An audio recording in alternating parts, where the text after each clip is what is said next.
Welcome to Dance Music Production Volume 8, Fundamental4 Melody. As I suspect many of you know, our Fundamental series are dedicated to unravelling the basic principles and knowledge you need if you want to become a proficient music producer. And this next DVD in the series is the penultimate volume for discussing music theory. And basically for this DVD, what we're going to do is we're going to be examining the principles of melody. Now, melody could be viewed as the final link in the musical chain. After the drums, the bass and the harmony, the melody in a way completes the music and helps to tie it all together to cement that final idea, that final tonality of your music. Now, because melody is that final link in the theory chain, the element that binds all the music together, both melody and harmony and in a lot of cases, I suppose, the bass, they're all inextricably linked to one another. And basically what that does is that means that as we move through this DVD, we'll be discussing and revisiting topics that we discussed in both Fundamental 2 and Fundamental 3. And in some instances, we'll also be looking at more theory when we're working with harmony and bass. I must stress here though that isn't because I've forgotten to mention theory in the previous DVDs. It's simply because we're at the final stage of that theoretical ladder, and all the theory we've covered in the second and third Fundamental series, some of which may have seemed a bit disparate back then, is now going to tie together into the bigger picture, into the completed music piece. I must admit I've received a few emails asking why I haven't discussed such and such a thing, such as the circle of fifths when talking about chords, but I've spent a long time organising and writing this Fundamental series in order to break it down into more digestible chunks.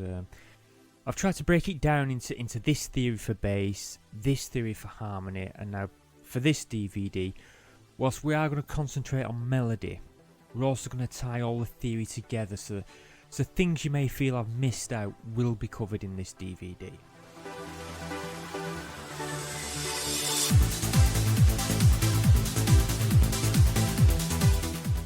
Now, saying that, the whole purpose of this DVD has been to teach you the theory from a dance music perspective, and although dance music does utilise music theory, there is some that doesn't, and vice versa.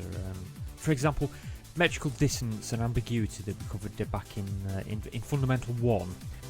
Now that's not something that's been found in musical theory, and it's actually dance music that's bringing that into the musical theory field. So again, I must stress that what I'm teaching you here is what I feel is important for the dance musician.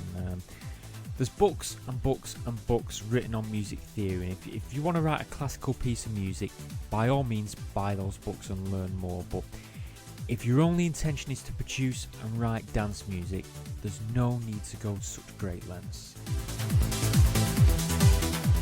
Now, when we talk about melody in dance music, the first thing that pops into most people's heads is that the typical hands in the air trance tune with its lead riffs echoing out across the track. And whilst we are going to examine how those are conceived and written here, melody stretches a lot further than that, and its echoes can be heard in all forms of dance music, not just trance. You're going to find that all genres of house music, electro, bassline and even techno and minimal will utilise some kind of melody, but it's often in a far subtler way than you imagine. For example, techno, it uses drums as a chromatic instrument, and melodies are written in drum timbres rather than in lead instruments. It's the same with bass lines. If you look at the bassline genre, the melody still exists in the music. They're simply written in a bass instrument than in a typical lead instrument. Now, I'm not saying there that dance music should be full of complex melodies. It shouldn't, well, unless it's euphoric trance, but the melody and the chords you employ should be determined by the play you expect. For example, clubs require less melody and harmony than a radio station does. If you have too much melodic movement or a progression that's too long, it won't last well in a club.